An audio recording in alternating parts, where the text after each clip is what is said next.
It is unfortunate that we are where we are today. If we say that we want this government to be able to investigate this case to a reasonable conclusion, it is like saying you want to use corruption to fight corruption. The question is, what exactly has been the modus operandi of the government? The government has more political will to fight opposition than political will to fight corruption. And that is why a so-called impostor will pass through all the clearance, all the institutions, and somehow, because even DSS and EFCC are too busy investigating activists or people like myself, that they cannot obtain or know an impostor. If you look at the entire issues of governance, for example, the Ministry of Solid Minerals, do you know that during the Ramadan breakfast, President Tinubu was chiding or making a mockery of the former Vice President Atiku Abubakar? He said they privatized the Delta Steel Company. Is it still working now? They said no. The Ajaokuta Steel Company, is it still working now? They laughed about it and said no.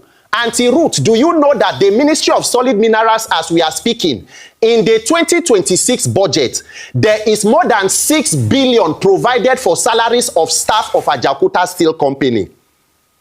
Can the federal government of Nigeria come out to tell you exactly who are the staff, where they resume, and how exactly they are operating at the Ajaokuta Steel Company?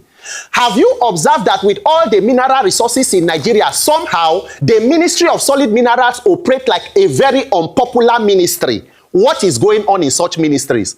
How many persons in Nigeria will come out to tell you publicly what was demanded for them as bribe to get job offers? How do you get job offers in places like Central Bank, FIRS, Custom, and all of that? Who is deceiving who? So as it is today, if this was a normal society, we will be seeing mass resignations.